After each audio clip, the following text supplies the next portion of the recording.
cours du judaïsme, il y a l'émergence de plusieurs théories, Ouais. dont l'angéologie juive que vous exploitez dans votre livre, que j'ai devant moi ici, la supériorité du sacrifice expiatoire du Christ, Ouais. la supériorité du sacrifice expiatoire de Jésus-Christ. Vous parlez de cet aspect-là qu'on va essayer d'exploiter aujourd'hui. En dehors de ça, vous avez écrit sur beaucoup d'autres livres, dont celui que je veux avoir. Les sacerdoces corrompus. Les sacerdoces corrompus. Moi, je ne vais pas avoir ça, je vais se m'acheter. Je vous ai offert, mais vous avez refusé. Vous avez voulu contribuer. J'ai pris la supériorité, et pour l'autre, là, je vais quand même contribuer parce que c'est très, très important par rapport à ça. Il y a aussi beaucoup d'autres livres, que vous avez écrits, à part ça. Nous avons les murs des lamentations à Vaudor, les dangers de l'humanisme, l'ascension du faux Messie. L'ascension du faux Messie. Oui, wow. Là c'est plus eschatologique. Oui. Nous avons également l'invincibilité de Jésus-Christ. Donc il y a 6 titres déjà publiés et 2 autres en chantier. Oui, vous m'inspirez beaucoup, je crois que c'est très important. Donc aujourd'hui, nous allons, dans cette émission, essayer un peu de faire allusion à ce qui est mentionné dans ces livres, parce que j'ai essayé de lire ça. Voilà pourquoi j'ai voulu un peu qu'on puisse partager cette expérience que j'ai vue moi-même dans les livres. Parce qu'aujourd'hui, on se fie de plus en plus aux anges. D'où est venue encore cette influence angéologique dans l'évangile aujourd'hui, dans les milieux évangéliques, même de la RDC? Bien, Révérend Godet, c'est clair, c'est cet engouement que les gens ont aveuglément vers le judaïsme. Je l'ai dit une fois ici avec vous. Oui, dans l'émission autour de la Bible. Oui, peut-être ce que je vais dire très brièvement par rapport à ce judaïsme. Les chrétiens ignorent, certains chrétiens ignorent que le judaïsme post-exilique, et après l'exil, c'est un judaïsme influencé par le syncrétisme, c'est-à-dire avec la sagesse chaldéenne, babylonienne. Parce que rappelez-vous, lorsque le conquérant Nebuchadnezzar va aller détruire Jérusalem, à part les objets sacrés qui étaient emportés, qui étaient dans les temples, il a ramené aussi, la Bible dit dans Daniel, chapitre 1, verset 4, si je ne me trompe pas, il a ramené des jeunes hommes juifs de la bonne classe supérieure de Jérusalem. Rappelez-vous, il y avait Daniel là, Meshach, Shadrach, Abednego, qu'on a amené à Babylone. Et il fallait apprendre à ces jeunes, comme dit la Bible, la sagesse chaldéenne. Et quand on parle de la sagesse chaldéenne, c'est la numérologie, c'est l'astrologie, c'est la magie. Donc il fallait obliger à tous ces juifs qu'on a ramenés pour qu'ils apprennent ça. Et lorsque ces juifs sont rentrés, c'est là que nous disons, ils ont judaïsé ces enseignements babyloniens. Donc, ils ont intégré ça dans le judaïsme. Exact. Et puis, j'ai beaucoup apprécié dans le livre, quelque part, vous avez parlé de Shadrach, Meshach, Abednego. Voilà. En fait, il s'agissait de Daniel, Azaria, qui d'autre est là, Anania. Et le quatrième... Il y avait Shadrach, Meshach, Abednego. Je parle de leurs noms, de leurs noms juifs.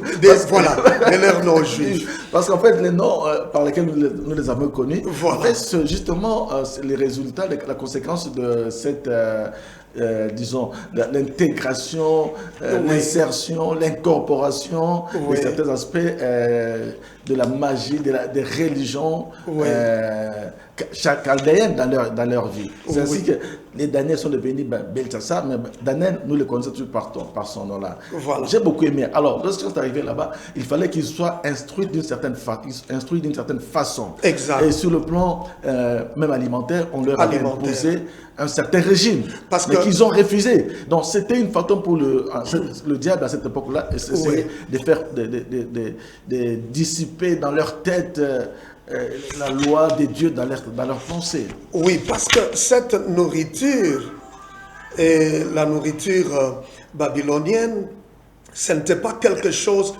de simple, parce que manger à la table du roi, était une désobéissance directe à la parole de Dieu. Parce que partager un repas revenait à s'engager dans l'amitié et cela représentait une alliance, n'est-ce pas, avec des divinités babyloniennes. Ce n'est pas un simple geste de refuser de manger ce qui était offert, n'est-ce pas, au roi. Et c'était une relation directe avec des divinités. C'est pour cette... Regardez, ils n'ont pas refusé les noms qu'on leur a donnés. Mais ils ont refusé de manger. Ils ont refusé de manger parce que ça, c'était une relation directe. Ce n'était pas seulement un simple geste de manger. Et le diable, jusqu'à présent, continue, n'est-ce pas, à nous imposer cela, mais nous refusons. C'est ce que vous et moi nous faisons. C'est ce que l'Église doit faire. Refuser cette relation avec des divinités. Mais on a refusé, mais aujourd'hui c'est comme si on est là de refuser. Maintenant on commence à céder. Dès que, avec la doctrine des anges, n'est-ce pas, les activations des anges, ça devient compliqué. Donc vous avez vu comment est-ce que les Daniel ont résisté, mais la basse classe là n'avait pas eu le temps de résister. Ça veut dire qu'il y a une possibilité de cette... infection, s'il faut parler en ce terme-là, des notions païennes dans le judaïsme. Et c'est, excusez-moi, c'est ce qu'on appelle, j'appelle la fascination au mysticisme. Les gens sont tellement fascinés par ces choses. Regardez, l'Épître aux Hébreux, c'est ça la beauté de cet ouvrage.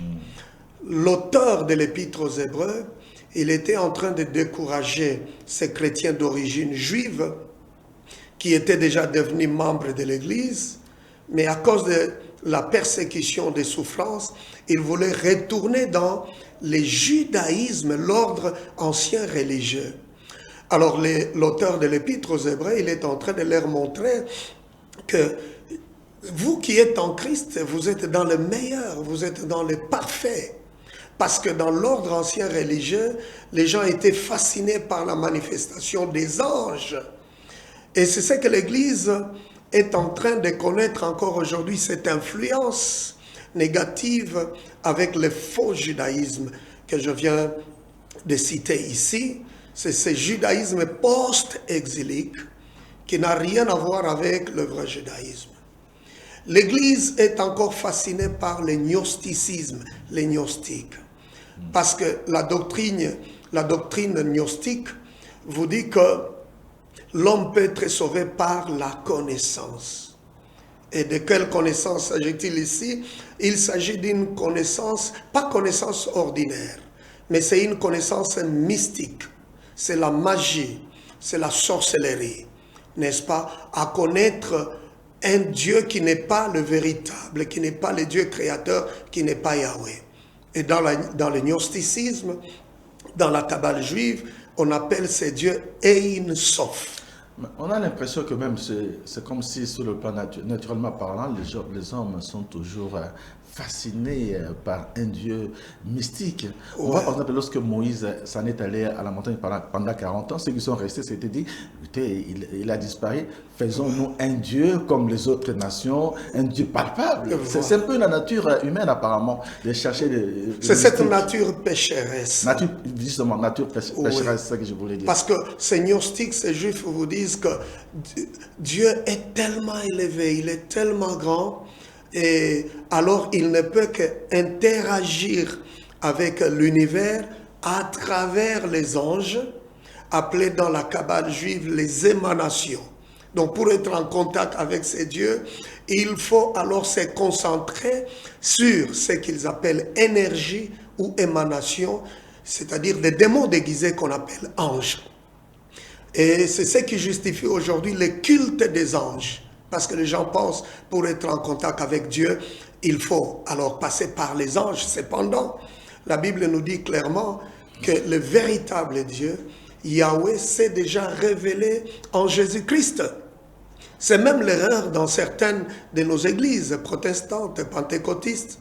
Vous entendez même les modérateurs dire, il faut venir avant au culte parce que l'ange qui a la liste des présences, n'est-ce pas?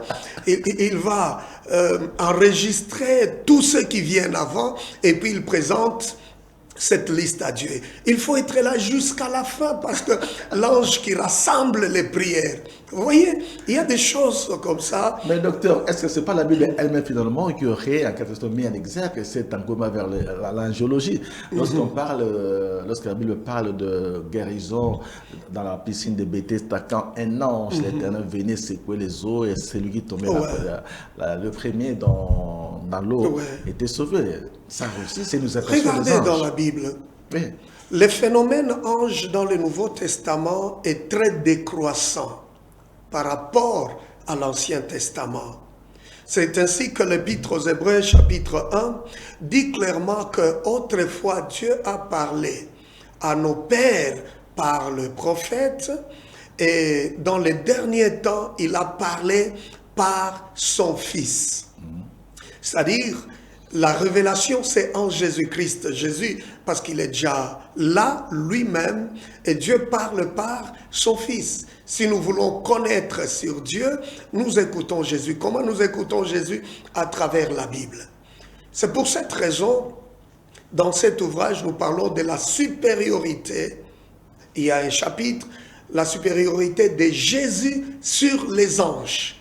Mais tu dis que les anges, Docteur Wilson, les anges sont toujours opérationnels. Nous voyons comment dans la Bible, Dieu envoya son ange auprès de Marie, c'est l'ange Gabriel. La Bible fait mention de l'ange Gabriel, la Bible fait mention de l'archange Michael, la Bible parle encore de quel autre ange là? Je crois c'est les deux. La Bible parle aussi des chérubins. Des chérubins, des séraphins, n'est-ce pas? Bien. À part le fait que ces deux archanges-là, qui sont manifestes dans l'histoire de la Bible, avec Gabriel, avec Michael. Maintenant, regardez la beauté de l'Épître aux Hébreux. Les anges vrais de Dieu existent. Mais leur position, leur rôle, c'est ce qui est merveilleux par rapport à Jésus.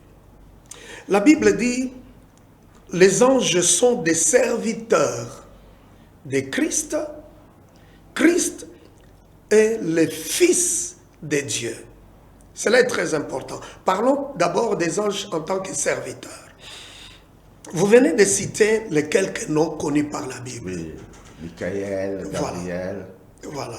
Pour les deux, savez-vous qu'aujourd'hui, anges de la Bible. Savez-vous qu'aujourd'hui, ce qui est choquant, il y a des noms qui ne sont pas mentionnés dans la Bible.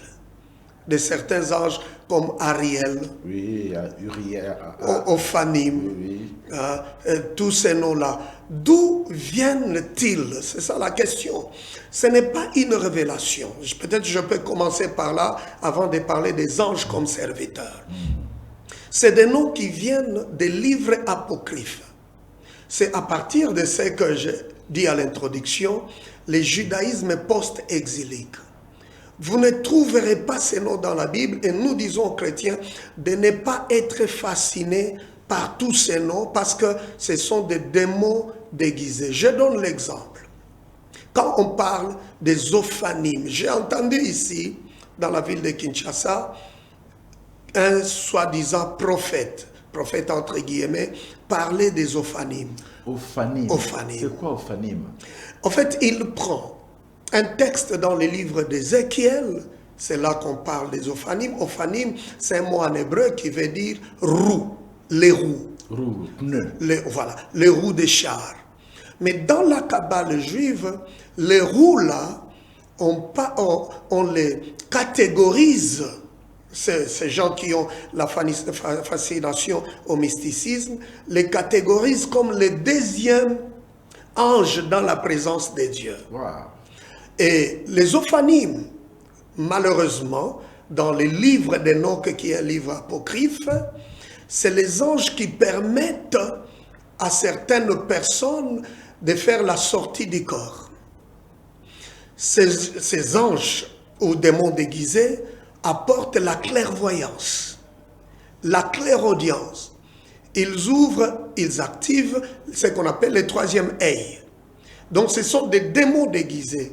Alors quand vous entendez quelqu'un qui se dit prophète parler des ophanimes, et pourtant, les ophanimes, ça n'a rien à voir avec les anges, c'est une mauvaise interprétation de la Bible, j'en ai parlé largement dans cet ouvrage.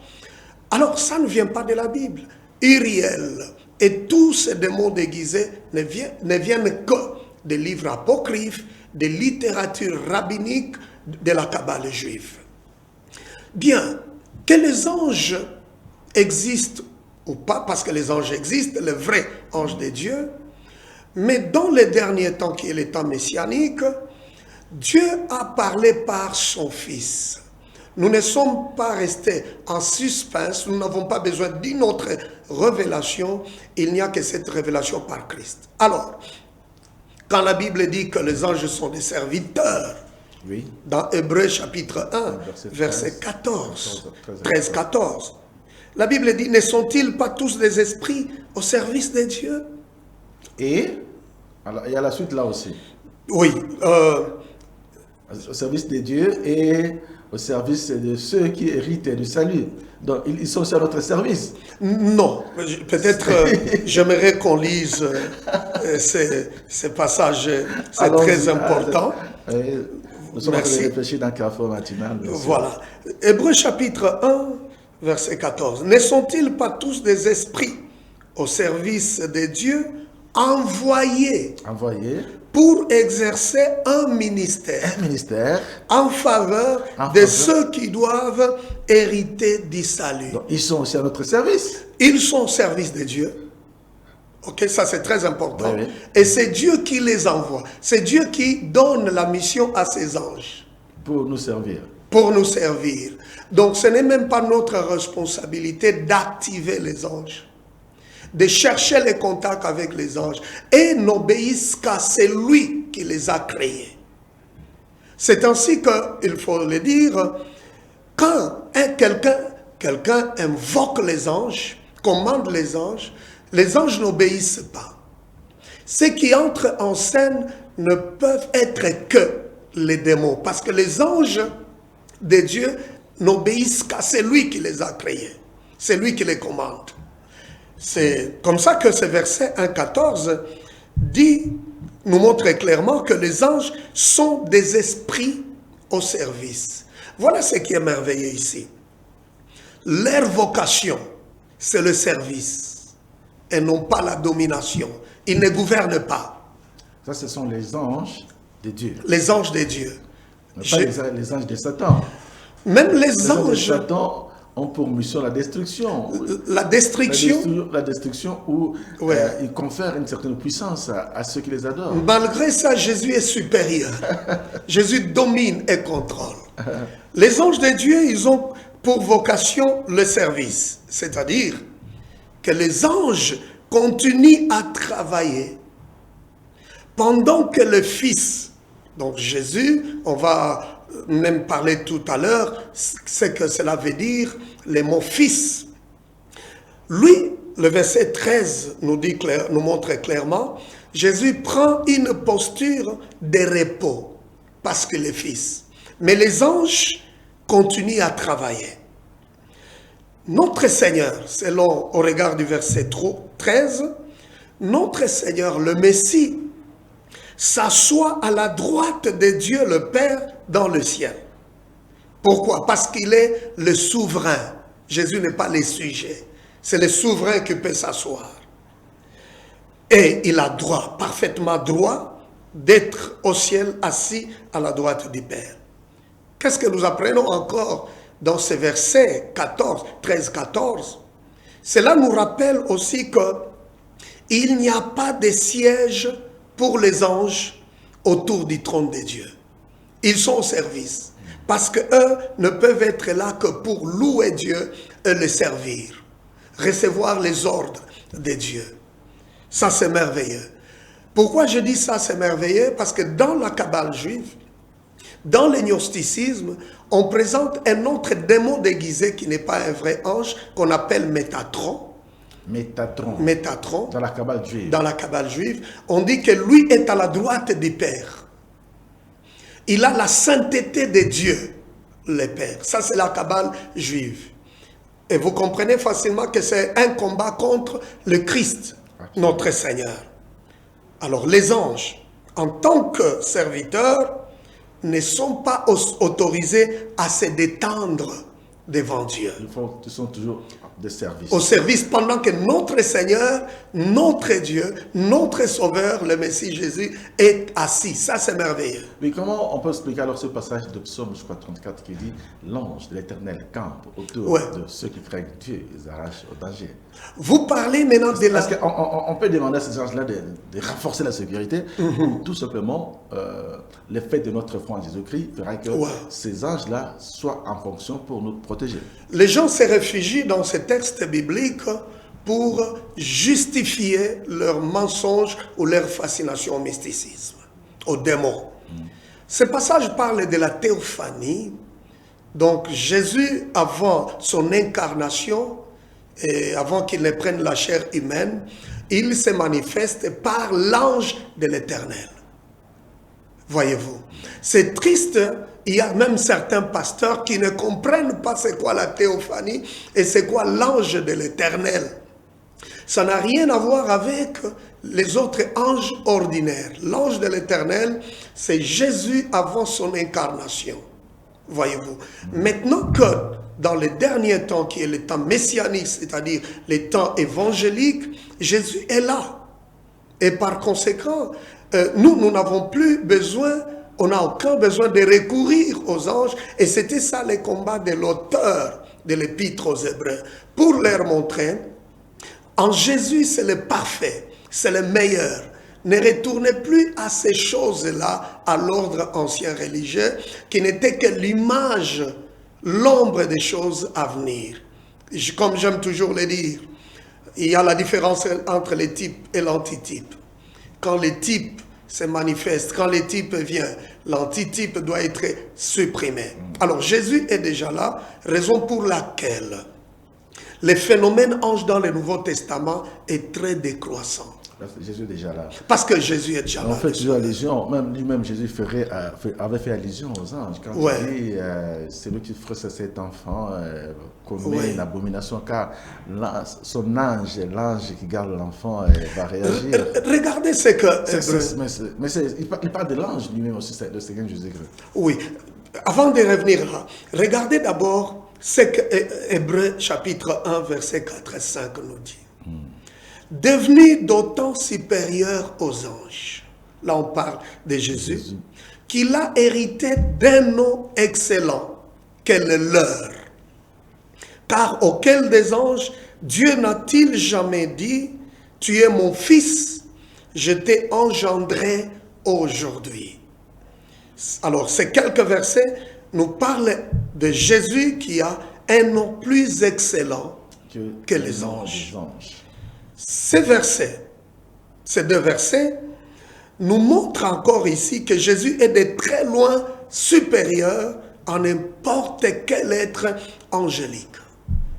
Celui qui a Jésus n'a pas besoin de recourir au serviteur parce que vous êtes en relation avec lui-même. C'est ainsi que l'Épître aux Hébreux parle de Jésus comme créateur, voulais-je dire, des anges, et les anges l'adorent. Ça, c'est merveilleux.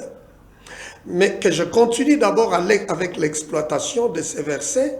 Il y a deux mots ici importants.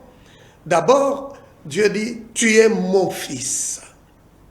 Et quand il dit, tu es mon fils, ça c'est un nom plus excellent, plus excellent. Pourquoi? Parce que c'est encore là une preuve que Jésus est plus grand que les anges. Car aucun ange n'a reçu ce grand nom.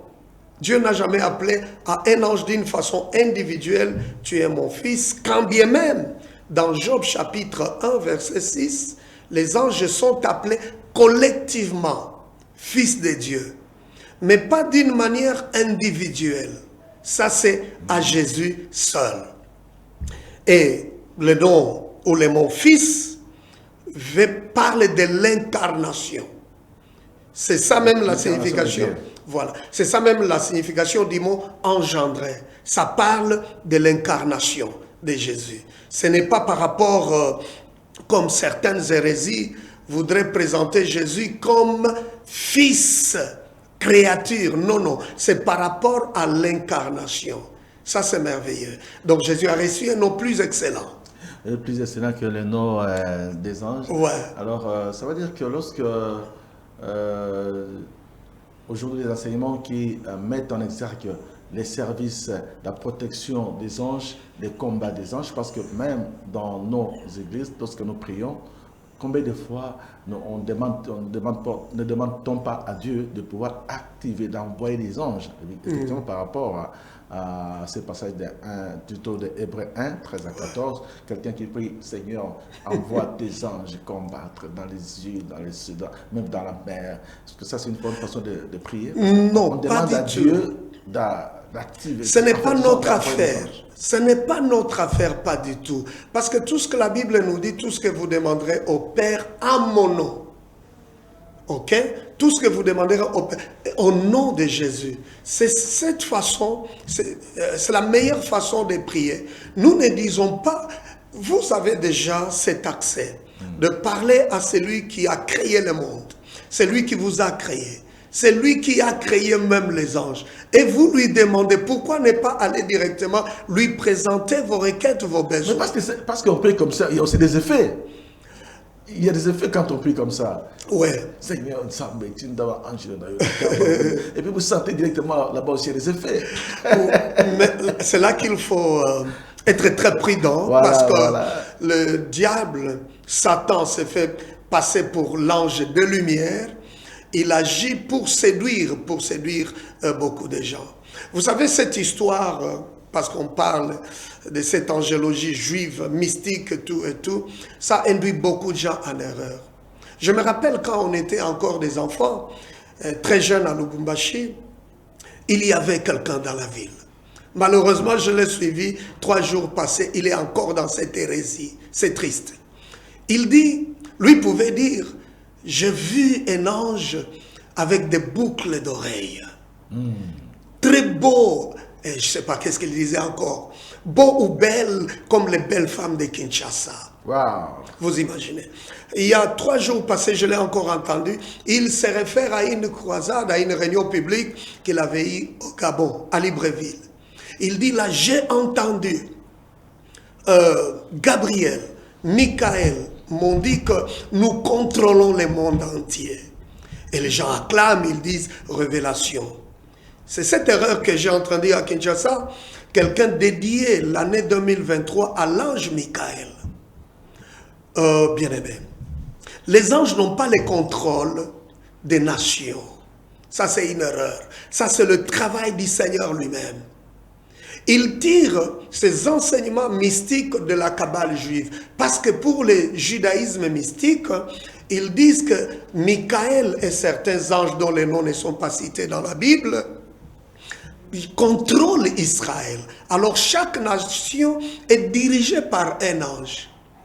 Ce qui veut dire, en substance, que les gens doivent supplier, entrer dans un culte vers ces anges. Ces anges-là pour obtenir faveur. Adorer ces anges. Et pourtant, Hébreux chapitre 1, verset 6, nous montre que les anges adorent Jésus-Christ. Hein? Voyez-vous cette confusion, ces contrastes? Les gens aiment adorer. Les anges. Les anges, cependant, les vrais anges de Dieu adorent Jésus-Christ. Même les faux sont soumis à notre Seigneur Jésus-Christ. Alors, quels sont ces anges-là que nous devons vivre selon, que nous devons juger? Parce que Paul parle des anges. Ne savez-vous pas que c'est vous qui allez juger les anges? Une question importante, je pense que... On termine par là aujourd'hui, parce qu'on va continuer par la suite. Alors, comme on termine par là, permettez alors que je finisse avec, peut-être on reviendra sur ça, parce que ceci est important pour ceux qui nous suivent. Les anges adorent Jésus-Christ, la Bible dit. Et lorsqu'il introduit de nouveau, je suis dans Hébreux 1.6, ouais, 1.6. Il introduit de nouveau dans le monde le premier-né, il dit que tous les anges l'adorent. Ça, c'est merveilleux, Papa Godé. Les anges adorent notre Sauveur, notre Seigneur. Et, oui, et le mot qui dit nouveau dans ce verset fait allusion à la seconde venue de Jésus-Christ. Les anges l'adorent aujourd'hui et vont l'adorer même dans les millénaires. Alors pourquoi alors aller adorer des créatures? Parce que les anges ne sont pas éternels. Pourquoi je dis cela? Parce que Jésus les a créés. La Bible dit qu'ils ont été créés par Jésus. Jésus n'est pas comme les anges, n'a pas été créé, il est Dieu. C'est comme ça que même dans sa prière finale, il s'adresse à Jésus, permettez que je paraphrase, il parle de la gloire qu'il avait auprès de lui avant la fondation du monde. Parce qu'il est Dieu, il est le Créateur. Alors aujourd'hui, il faut dire à ceux qui nous suivent, ils tombent dans la perdition. On ne peut pas invoquer les anges. On ne peut pas activer les anges. Ça, c'est le mysticisme. On n'a rien à voir avec les anges. Le mysticisme, c'est la magie, c'est l'ésotérisme, tout cela. Et si vous voulez voir les anges, faites comme la Bible dit, en recevant des visiteurs chez vous à la maison, certains ont reçu les anges. Okay, vraiment, c'est très intéressant, mais il nous fait pression et le temps est arrivé à la fin. Juste une petite réponse, peut-être on pourra avoir une autre occasion, n'est-ce pas, pour parler de cela. Avec les anges que nous allons juger, ce sont les anges de Dieu, mais les anges démoniaques que nous allons juger. Ne savez-vous pas que vous, les chrétiens, vous qui avez Jésus en vous, vous allez juger tous ces anges démoniaques, vous savez, et peut-être prochainement on va en parler, il y a un certain ange qu'on appelle Samaël. Voilà, ce n'est pas un nom biblique. On dit que c'est lui qui avait pris la forme du serpent pour enceinte Ève dans le jardin d'Éden, l'hérésie de la sémence du serpent. Ok, c'est très important. Merci beaucoup, docteur. Merci parce que vous avez fait à l'âge de vos recherches par rapport à l'angéologie. Ça nous a beaucoup aidé. Nous avons beaucoup ont toujours cru au service des anges, n'est-ce pas, que nous pourrions activer alors que ce sont des esprits au service de Dieu. C'est Dieu qui les envoie. C'est très important. Et des anges du Seigneur, il y a aussi des anges démoniaques qui malheureusement sont adulés et adorés aujourd'hui par une certaine hérésie. Merci beaucoup, Docteur Wilson, Léon Wilson Maniema. Que Dieu vous bénisse. Amen. Nous allons encore faire recours à vous. Et nous allons vous recevoir dans Plateau des leaders, dans notre épisode Plateau des leaders, pour que vous puissiez aussi donner certaines directives sur le leadership dans notre pays. Merci beaucoup à vous tous qui avez suivi. Donc, c'était votre secrétaire Godé Mouké. Je vous informe que j'en suis à ma 30e année de carrière en tant que journaliste. Dans cette boîte-là, j'aimerais aussi vous inviter à célébrer ces grands événements. 30 ans, j'étais très jeune, mais j'ai commencé à vieillir.